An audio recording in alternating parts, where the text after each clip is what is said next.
Welcome to the deep dive.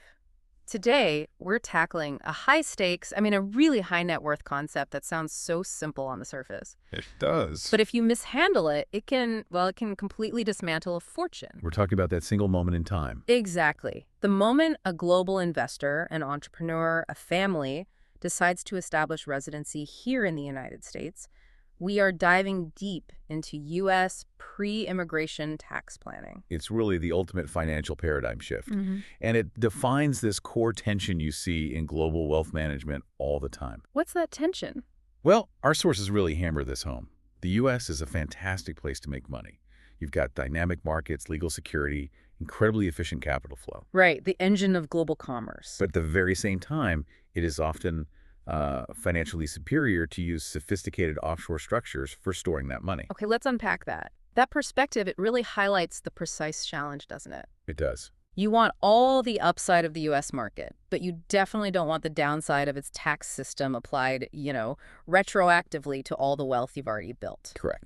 So our mission today is to unpack the core strategic and legal considerations, the planning that has to be executed before an individual establishes residency.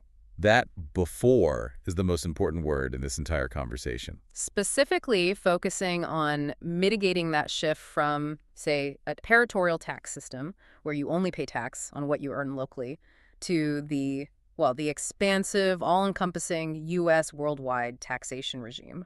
That date, the day you officially become a U.S. resident for tax purposes, could be the most expensive date on your calendar if you haven't planned ahead. So where are we drawing from today? We're pulling from a number of sources, primarily comprehensive attorney presentations and detailed practice guides that lay out international tax mechanics, offshore structuring, all the compliance traps, and of course, critical wealth preservation strategies. So this isn't just a simple tax strategy. No, for the high net worth individual, this is a complete financial surgical procedure. Okay, let's start with that seismic shift, the fundamental difference that really sets the U.S. system apart from, most other major economies. The core rule is the Worldwide Taxation Principle. And what does that mean in simple terms? For a U.S. citizen or a U.S. resident alien, their tax base is global. It's that simple and that profound. They are subject to tax on all income, regardless of where that income is earned or generated, or even physically located. So a dividend from a company in Singapore. Taxable. Rent from a property in London. Also taxable. Interest income sitting in a bank in the Cayman Islands. 100% taxable in the U.S. And this isn't just like an administrative choice by the IRS. This power is derived from the Constitution, right? And it's backed by a century of case law. That's right. The authority comes from the 16th Amendment, which allows Congress to lay and collect taxes on incomes from whatever source derived. It's codified specifically in the Internal Revenue Code, Section 61A. Which broadly defines gross income. Broadly is an understatement, but critically, this expansive global taxing authority was upheld by the U.S. Supreme Court way back in 1924. In which case? The key case is Cook v. Tait. Okay, tell us more about Cook v. Tait. Why is a case that's nearly a century old still the foundational basis for this whole system? Well, before this ruling, there was a legitimate question of whether the U.S. could even tax income that was derived entirely from sources outside its borders. Makes sense. Cook v. Tait confirmed that the U.S. government can tax foreign source income based solely on the relationship between the taxpayer and the government. So, citizenship or residency. So it's about who you are, not where your money is. Exactly. It established the principle that the government provides services and protections globally to its citizens and residents, so it has the right to tax their worldwide income in return. It's a foundational legal distinction. Taxation is based on status, not just on where the income physically originated. So before that status is established, what does the tax profile of an individual look like? The non-resident alien or NRA? Right. Before residency, the NRA's tax profile is much narrower. It's much simpler.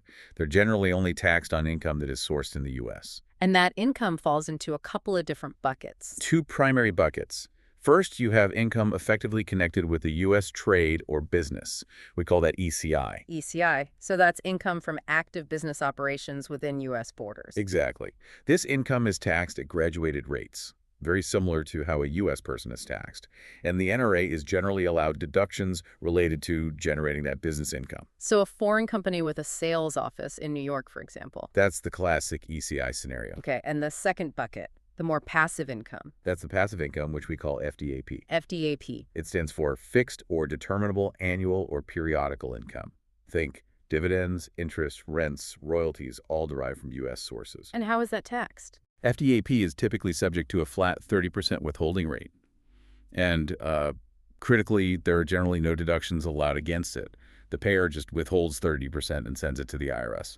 But it's not always 30%, is it? I feel like tax treaties play a role here. A huge role, correct. The 30% rate is the baseline, but that rate is often significantly reduced or even eliminated entirely if a bilateral tax treaty is in place between the U.S. and the NRA's home country. So treaty shopping is a key part of the planning. It's a key element of pre-residency planning, absolutely. Using those treaties to reduce the tax on any passive U.S. income you're generating before you make the move. This all sounds pretty manageable, but the moment you become a resident, that whole structure just vanishes. It's gone. That 30% withholding rate on U.S. passive income goes away, but suddenly your entire worldwide income-active, passive, foreign, domestic is all taxed at U.S. graduated income tax rate. Which can reach nearly 40% federally, and that's before you even add state taxes. It's a complete 180-degree turn. So the critical point is figuring out that residency trigger date. That's everything. And residency for tax purposes. You know, it isn't always tied to a visa or your citizenship status. It is established by meeting one of three criteria. Okay, what are they? First, being a U.S. citizen. That's straightforward. Second, holding lawful permanent resident status, which is the green card test. And the third one, this is the one that always catches people by surprise. This is the trap. It's the substantial presence test. This is how people accidentally become U.S. tax residents without ever intending to. Because it's just a numbers game. It's purely an objective mathematical test. You meet the substantial presence test if you are physically present in the U.S. for at least 31 days in the current calendar year, and you meet the 183-day requirement over a specific 3-year period. Using a weighted average, right? Right, a weighted average. How does that 3-year weighted average calculation work? So you count all the days you were here in the current year, plus 1/3 of the days you were here in the first preceding year, and then 1/6 of the days in the second preceding year. And if that total hits 183? If the sum of those weighted days equals or exceeds 183 days, you are deemed a U.S. resident for tax purposes for the current year. Full stop. So someone who's, I don't know, vacationing expensively in the U.S. for a few years could just stumble into worldwide taxation. We see it happen. It's a huge trap. So the big takeaway here is that your entire tax profile just changes instantly upon establishing residency. Absolutely. And what this means strategically is that any move to restructure assets, any move to realize highly appreciated gains, or any move to clean up complex foreign structures, it must be executed before that residency trigger date.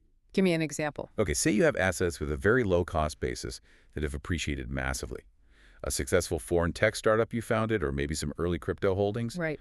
The ideal scenario is to realize that gain, to sell, while you're still an NRA. You'd pay zero or low tax in your prior jurisdiction before the IRS can claim jurisdiction over that future gain.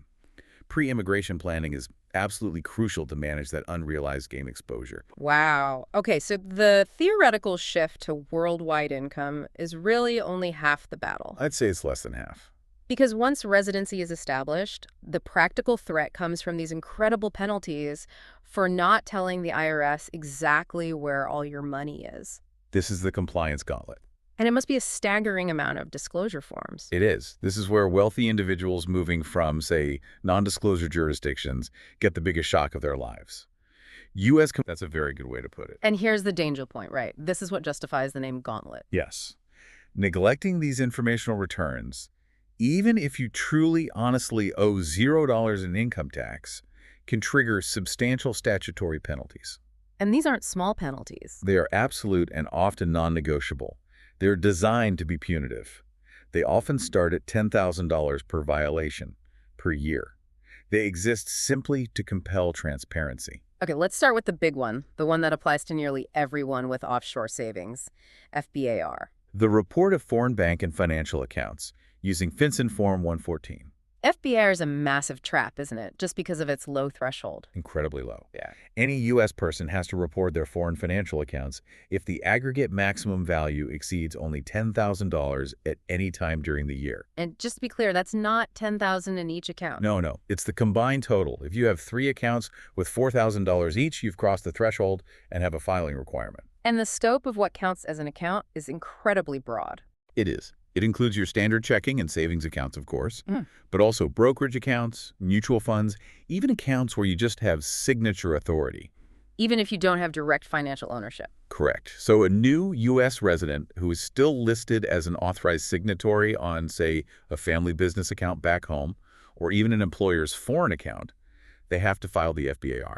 And the penalties for not filing, they're famously severe. They're designed to extract compliance. Let's break it down.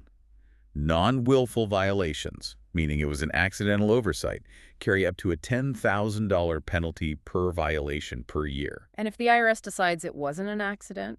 If the violation was willful, implying you had deliberate intent to conceal or hide your wealth, the penalties under the law can escalate very, very rapidly. How rapidly? They can exceed the greater of $100,000 or 50% of the account balance. Wait, 50% of the balance in the account? 50% of the high balance for each year of noncompliance. So if you look at 5 years of not filing, you can see how fast the penalty can exceed the total assets in the account itself. It's financially ruinous. Okay, then we have FATCA, the Foreign Account Tax Compliance Act. This uses Form 8938. How does this overlap or differ from FBAR? So FICA was enacted in 2010. It's designed to compel foreign financial institutions to report on their U.S. account holders directly to the IRS. So it's attacking the problem from the other side? Exactly. For the individual taxpayer, it requires them to disclose specified foreign financial assets, or SFFAs, on Form 8938. And how is the scope of SFFAs broader than FBAR? Well, FBAR focuses specifically on financial accounts. FD's SFFAs are much broader. It includes financial accounts, yes, but it also covers direct holdings of foreign-issued stocks, bonds, and interests in foreign entities that you might hold outside of a bank or brokerage account. I see. Are the thresholds the same? The thresholds are a bit higher than FBAR, typically $50,000 or $75,000 for residents on the last day of the tax year, depending on your filing status and location. But you have to satisfy both FBAR and FATCA requirements independently. They are separate filings with separate penalties. All right, now we get into what our sources call the alphabet soup of foreign entity reporting. This must hit entrepreneurs and investors pretty hard. This is where the complexity just explodes, because the U.S. isn't just concerned about knowing where your money is, but how it's structured. This brings us to the anti-deferral regimes. Anti-deferral. The idea that you can't just park money in a foreign company and defer U.S. tax indefinitely. Okay, so what's the first one? If a U.S. person has an interest in a controlled foreign corporation, a CFC, they must file Form 5471. A CFC being a foreign company where U.S. shareholders own more than 50% of the vote or value? Correct. And Form 5471 is the key to enforcing 2 major anti-deferral regimes, Subpart F and GILTI. Okay, in simple terms, what are Subpart F and GILTI? They are systems designed to eliminate the tax benefit of holding passive income offshore. The U.S. basically views certain passive or highly mobile income earned through a foreign corporation as income that is already yours. So they tax it immediately? They tax it immediately in the U.S., even if the money is never repatriated as a dividend. Subpart F targets certain types of passive income, and GILTI, Global Intangible Low-Taxed Income, is a more modern, broader net that taxes high returns earned by foreign subsidiaries. So that immediately kills the strategy of setting up a simple offshore corporation just to hold your investments? It completely neuters it from a tax deferral perspective. Yes. And if the entity is a foreign partnership, or an LLC taxed as one, that requires a similar form, Form 8865. But the most notorious trap, maybe, for passive investors who might only own a small stake in something, that's the PFIC regime. The passive foreign investment company regime, which requires Form 8621, is absolutely critical to understand. It is a minefield. And this applies when a foreign corporation meets one of 2 tests. Right. Either 75% or more of its income is passive, or 50% or more of its assets produced passive income. Why is this such a trap? Because PFIC status applies even if the U.S. person owns a tiny minority interest, say 5% of a foreign mutual fund or a European investment vehicle. The default taxation rule is, well, it's draconian. How draconian. Okay, so if you sell your PFIC shares or get what's called an excess distribution from it, the gain is not taxed as a capital gain. So what happened? Instead, the gain is spread back over your entire holding period. It's taxed at the highest ordinary income tax rate in effect for each of those prior years. Plus, you get hit with an interest charge for the tax deferral you supposedly enjoyed. Wow. So it's explicitly designed to be penalizing. Extremely so. So what's the planning opportunity here? How do you avoid this? Pre-immigration planning is key. You must consider making a timely election, usually the Qualified Electing Fund or QEF election. And that has to be done right away. If you do this in the first year of ownership or the first year of your U.S. residency, you avoid that penal interest charge. The income is instead treated as if it flowed through to you annually. But that election must be made on time. Otherwise, the default punitive regime applies forever on that investment. Finally, let's cover foreign trusts and gifts. That's Form 3520. Right. Form 3520 is used to report transactions with foreign trusts and, critically, the receipt of large gifts or bequests over $100,000 from non-U.S. persons. The penalty for not filing that form is just stunning. It's breathtaking. Yeah. Penalties for non-filing of a Form 3520 can reach 35% of the gift's value. 35%. Yes. So imagine you receive a $500,000 gift from your grandmother who still lives abroad. You fail to report it. You could face a penalty of $175,000. Even though the gift itself was never taxable income to you in the first place. Correct. The penalty is purely for the informational failure. This all raises a critical question. Why is the disclosure penalty so universally severe across all these forms? It's entirely to compel transparency. It's to support those anti-deferral regimes we just talked about. The IRS needs to know where the money is located to prevent income from just accumulating in offshore structures to postpone U.S. tax.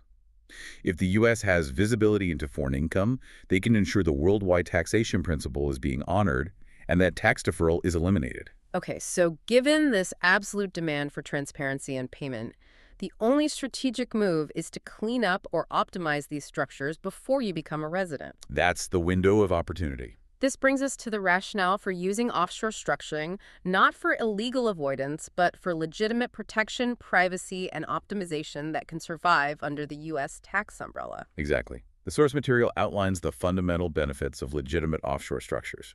Beyond that initial opportunity to realize gains before residency, they offer enhanced asset protection. Shielding assets from what? From potential U.S. lawsuits or creditors, they use these robust legal frameworks that are common in certain offshore jurisdictions. They also can provide confidentiality and streamlined business operations, which can alleviate some of the U.S. bureaucratic burdens. So how does one strategically choose where to locate wealth? This involves profit shifting and classifying jurisdictions based on their role. Right. The core goal of high-level international tax planning is to allocate profits from high-tax generating activities to a jurisdiction that offers the lowest tax burden for long-term storage or use. We categorize these locations. Okay, let's define the end goal first. The sink jurisdictions. Sink jurisdictions. Think the Cayman Islands, Panama, the British Virgin Islands are the havens. They typically have low or zero tax burdens and are used for the long-term storage of wealth. And they're chosen not just for low tax. Not at all. They're chosen for their high standards of data confidentiality, their developed commercial law, and often their very strong legal defenses against foreign legal intrusion. They are the ultimate safe house for wealth. And how does the money move from a high-tax jurisdiction, like the U.S. or a country in the EU, to the sink? It can't just move directly, can it? Not usually, no. That's where conduit jurisdictions come in. These are often mid-sized European nations that have stable legal systems and, crucially, expansive tax treaty networks with high-tax countries. They're used to redirect the income. Give me an example of how that works. Sure. A holding company, or an intellectual property registry, is established in the conduit. The U.S. operating company then pays royalties or interest to that conduit entity under a tax treaty, and the conduit then pushes the money onto the zero-tax sink jurisdiction. So the conduit jurisdiction acts as a sort of politically acceptable filter. That's a great way to put it. It facilitates the transfer of assets while still maintaining a veneer of commercial purpose. They offer that legal stability and the treaty network, which is why they are so often used for holding companies or registering valuable IP. One of the most common and robust tools for asset protection, especially against U.S. civil litigation, is the Asset Protection Trust. I often hear about the Cook Islands model. Yes. Why is a trust generally preferred over a corporation for pure asset protection? The distinction is all about legal ownership. A company has shareholders, owners, and their shares can be seized by a creditor to satisfy a judgment. Right. A trust, by its very definition, has no owners. The settlor, the person creating the trust, transfers legal title of the property to the trustee, who holds it for the benefit of the beneficiaries. A creditor can target the settlor, but the legal title to the assets is held by that foreign independent trustee. And why the Cook Islands? Why is it considered the gold standard for U.S. asset protection planning? The Cook Islands is favored specifically because its trust laws are basically engineered to defeat U.S. creditor challenges. It relies on three essential legal criteria. Okay, what's the first one? First, they have non-recognition of U.S. judgments. A U.S. creditor can't just register their U.S. court order in the Cook Islands and seize the property. They have to relitigate the entire case from scratch in the Cook Islands courts. That in itself is a massive hurdle. It's expensive, time-consuming, and it's on their home turf. Exactly. Second, their fraudulent conveyance laws are explicitly drafted to override older English common law doctrines, like the Statute of Elizabeth. They impose an incredibly high burden of proof on the creditor. How high? Often requiring proof beyond a reasonable doubt that the transfer was made with the express intent to defraud that specific creditor. Plus, the statute of limitations for these challenges is very short, often just 1 to 2 years from the trust's funding. Which creates rapid legal certainty. It does. And the third criterion is the ability for the settlor to retain certain powers and benefits, meaning they can set up a trust for their own benefit, a self-settled trust, and still retain that protection. The key is separating legal title and operational control sufficiently. But wait a minute. What if a U.S. court orders the settlor to bring the assets back? If they refuse, they could be held in contempt of court, maybe even jailed. How does the trust protect against that? This is the genius of the defensive clauses built into the trust. The primary defense is the Anti-Duress clause. What does that do? This clause legally instructs the foreign trustee to disregard any orders or instructions given by the settlor if they are under duress. Specifically, if the settlor is being threatened by a U.S. court, a regulator, or a creditor. So the trustee can legally say, I am contractually obligated to ignore that order because my client is clearly being coerced. Precisely. This strengthens the defense of impossibility of performance for the settlor back in the U.S. court. The settlor can claim, truthfully, that they have done everything they can, but the foreign trustee, bound by the trust document and Cook Islands law, is required to ignore the instruction. What other key clauses are there? The other is the flee clause. This gives the trustee explicit authority to instantly modify the trustees, the governing law, or the location of the assets if local laws or political stability change. It ensures the structure remains fluid and protected against unforeseen future risks. Let's shift back to profit shifting for a second. Specifically, how companies use intercompany arrangements and how the IRS fights back with transfer pricing rules. Right. Profit shifting, or base erosion, and profit shifting BEPS, is the intentional movement of profits through internal contracts. Royalties, interest payments, service fees between related entities in different countries. And the IRS's main weapon against this? Their foundational rule is the Arm's Length Standard, or ALS. This is mandated by Internal Revenue Code Section 482. Explain the arm's length standard simply. It just requires that all transactions between related entities must reflect the price and terms that would have been agreed upon between two completely independent, unrelated parties operating in an open market. So if a U.S. company pays a royalty to its low-tax foreign parent for a patent, that royalty rate has to be justifiable based on what comparable third-party licensing agreements look like. If it's too high, pushing too much profit out of the U.S., the IRS will reallocate that income back to the U.S. entity. And that means the tax deficiency and penalties. Yes. But the IRS looks deeper than just the price on the contract. A cornerstone of the modern transfer pricing regulations is this unwavering focus on economic substance. How does economic substance differ from the written contract? The IRS knows that related parties can sign any contract they want. They will disregard the contractual terms if they don't reflect the party's true operational and financial conduct. They look at who actually bears the risk, who manages the activity, and who provides the capital. Can you give an example? Sure. Let's say a U.S. operating company licenses IP from a low-tax foreign holding company. But all the R&D, the maintenance, the risk management of that IP is still performed by the U.S. staff. The IRS can argue that the foreign entity lacks the economic substance, the operational capacity, to justify the high royalty income it's receiving. Under Section 482, They will reallocate the bulk of that profit back to the U.S. entity that actually performed the value-creating function. So the new U.S. resident is often bringing more than just traditional bank accounts. They have complex entity structures, specialty assets like large amounts of cryptocurrency. Let's start, though, with a surprising operational hurdle, the U.S. banking risks. This is a frequently overlooked issue, and it can be a huge headache. The U.S. banking system is perhaps the most regulated in the world, specifically when it comes to anti-money laundering, AML, and counterterrorism financing. Driven by things like the Bank Secrecy Act and the Patriot Act. Exactly.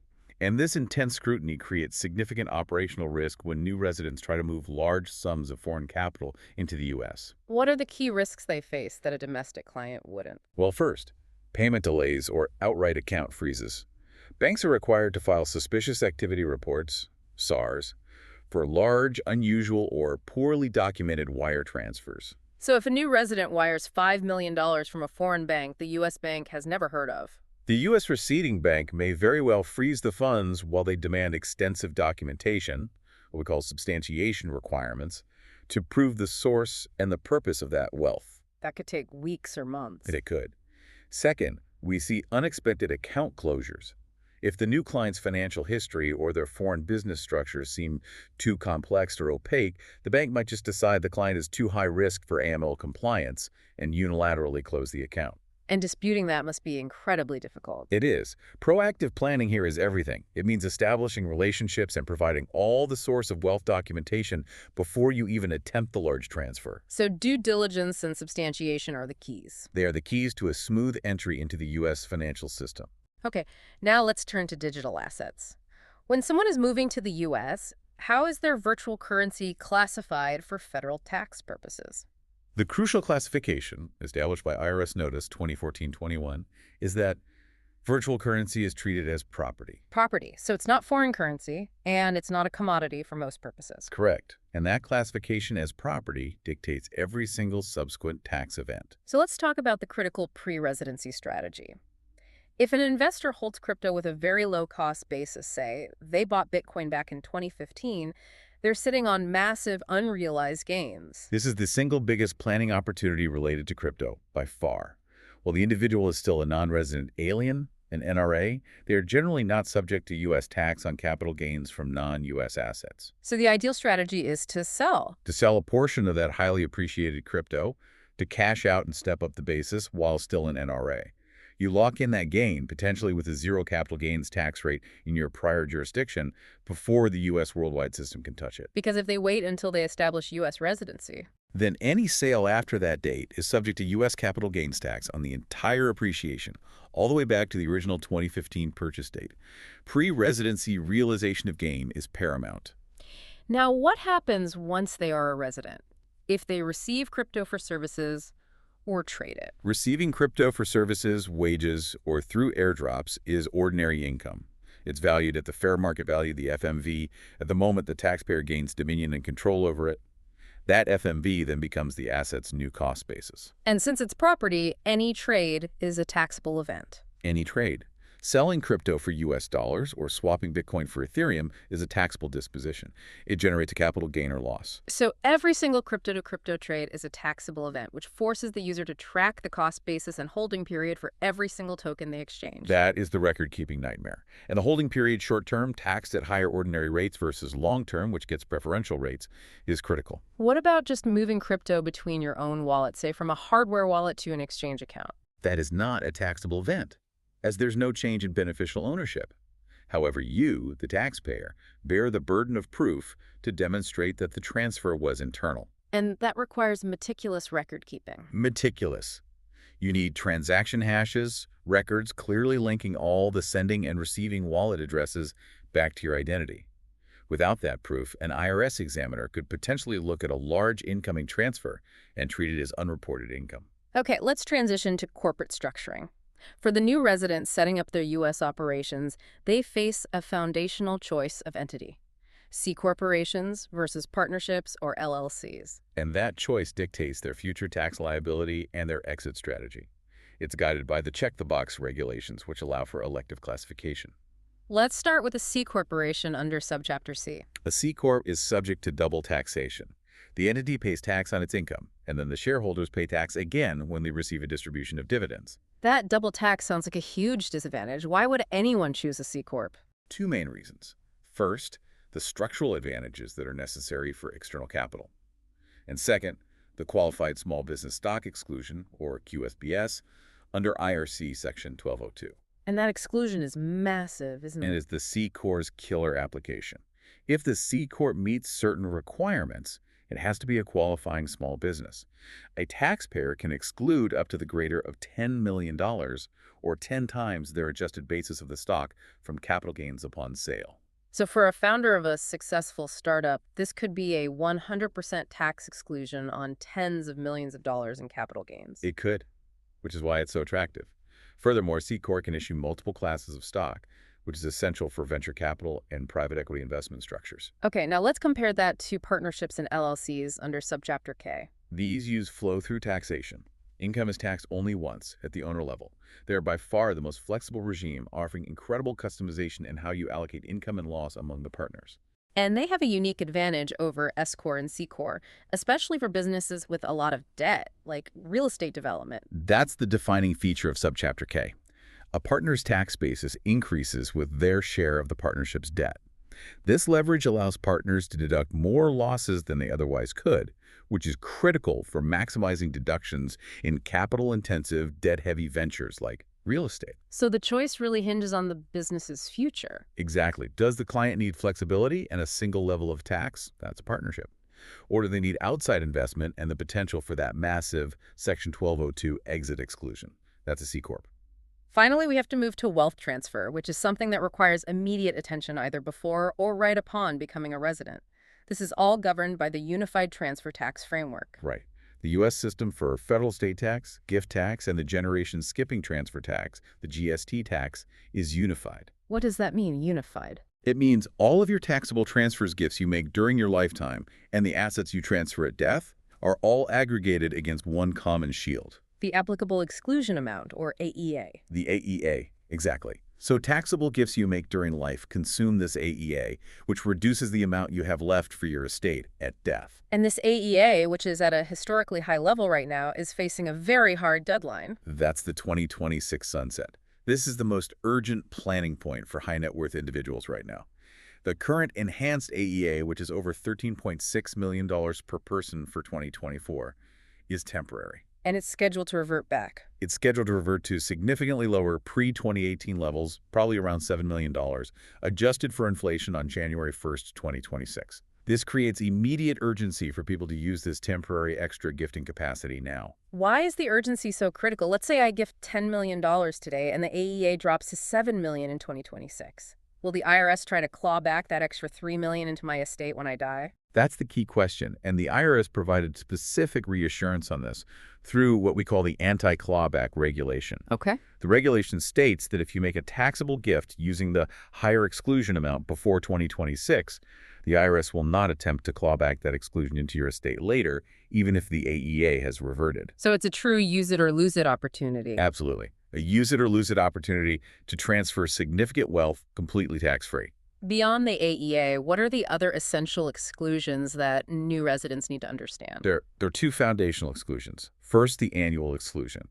This allows you to make tax-free transfers up to $18,000 per year for 2024, provided the gift is a present interest. Meaning the person getting the gift has immediate access to the funds. Correct.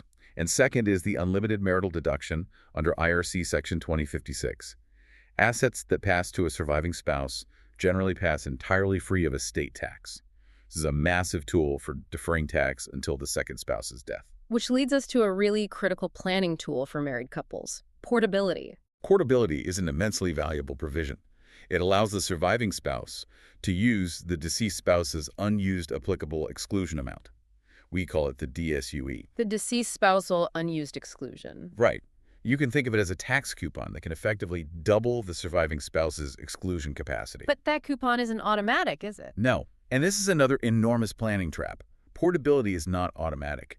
It requires a timely filed Form 706, the estate tax return, to be filed by the deceased spouse's executor. Even if the estate is below the taxable threshold and doesn't otherwise need to file. Even then, if Yep. you miss that filing deadline, the DSUE is lost forever. Now we come to the most complex layer, the generation skipping transfer tax, or GST tax. What is its purpose? The GST tax is an additional flat rate tax. It's imposed at the highest estate tax rate, and it's designed to prevent wealthy families from avoiding taxation entirely at an intermediate generation. How so?